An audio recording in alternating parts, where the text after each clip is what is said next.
అదే RTV app వార్తల్ని క్షణాల్లో చదివే అవకాశం ఉంటుంది. ఒక న్యూస్ పేపర్, ఒక టెలివిజన్ ఛానల్ మీ చేతుల్లో ఎప్పుడూ ఉంటాయి. మొన్న జరిగిన అసెంబ్లీ ఎన్నికలు దేశ రాజకీయాల గురించి కానీ, మోడీ విధానాల గురించి కానీ, మన రాష్ట్ర రాజకీయాల్లో ఇదని కానీ ప్రధానంగా జరగలేదు. ప్రధానమైన సింగిల్ అజెండా ముందుకు వచ్చింది ఏమంటే, జగన్మోహన్ రెడ్డి గారికి మళ్ళీ రెండవసారి అధికారం అప్పజెప్పాలనే ఓటర్లందరూ కూడా ఒకవైపు చేరారు.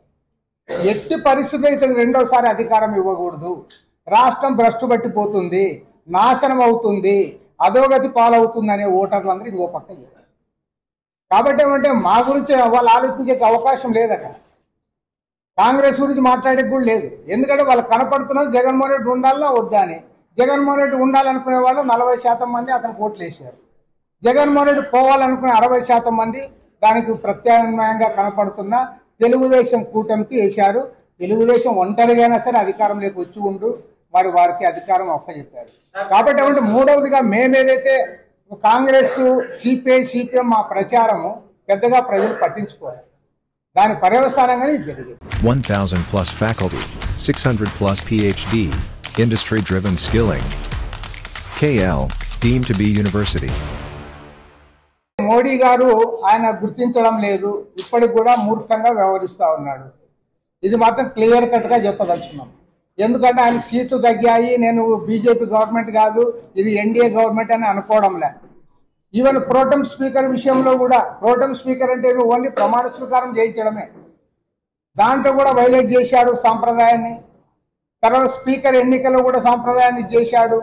డిప్యూటీ స్పీకర్ ప్రతిపక్షాలకు ఇవ్వాలి, అది కూడా ఇవ్వడం లేదు. ఇవాళ మొత్తం చట్టాలన్నీ కూడా తీసుకొని వస్తాం, బిల్లులన్నీ కూడా పాస్ చేసుకుంటామంటా అన్నాడు. ఇది సరైంది కాదు. సిపిఐగా మేము డిమాండ్ చేస్తూ ఉన్నాం, ఏవైతే కొత్త చట్టాలు తెస్తా ఉన్నారు ఈ విషయంలో కూలంకషంగా చర్చ జరగాలి. చర్చ జరిగిన అనంతరమే వాటిని పాస్ చేయాలి. అన్ని పార్టీలు కూడా అనుమానాలు గతంలో వ్యక్తం చేసిన వాళ్ళే.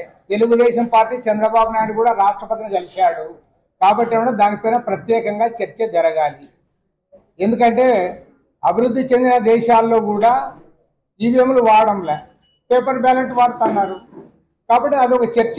కాబట్టి దానిపైన అకాడమిక్గా చర్చ జరగాలి. ఒక ఆంధ్ర రాష్ట్రంలోనే కాదు, దేశవ్యాప్తంగా కూడా చర్చ జరగాలి.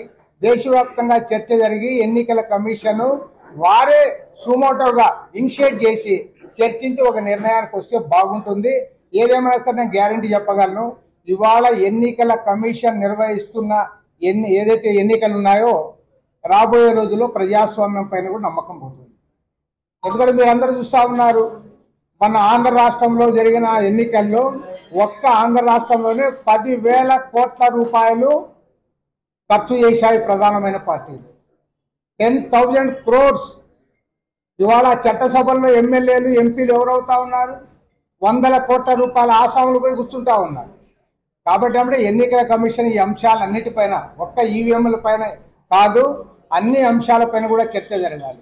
ఎన్నిక ఎవడన్నా మేము మాలాంటి వాళ్ళు ఎవడో ఒక బ్యానర్లు 4-10 బ్యానర్లు కడితే అది ఎన్నికల కమిషన్ నిబంధనలు అతిక్రమిస్తారని పోలీసు వాళ్ళు వస్తారు, అందరూ వస్తారు. మరి 1,000 కోట్ల రూపాయలు డబ్బులు పంపిణీ చేస్తారంటే గాడులుగా వస్తున్నారా? అదంతా కూడా పట్టపగలి అందరూ పంచుతా ఉన్నారు.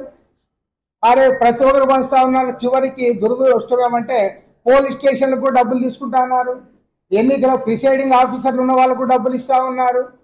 మరి ఇది ప్రజాస్వామ్యమా లేక ధనస్వామ్యమా? కాబట్టి వీటన్నిటిపైన కూడా చర్చ జరగాలి. కాబట్టి మీరు అన్నట్లుగా ఒక్క ఈవీఎంలు కాదు, మొత్తం ఎన్నికల వ్యవస్థ పైన, ఎన్నికల యొక్క నిర్వహణ పైన చర్చ జరగాలని చెప్పి రేపు మా జాతీయ సమితి సమావేశాల్లో కూడా ఈ అంశాన్ని మేము ప్రస్తావిస్తామని కూడా తెలియజేస్తాం. మరిన్ని వీడియోస్ కోసం ఛానల్ ని సబ్స్క్రైబ్ చేయండి, లేటెస్ట్ అప్డేట్స్ కోసం వాట్సాప్ ఛానల్ ని ఫాలో చేయండి, అండ్ లింక్ డిస్క్రిప్షన్ లో ఉంది.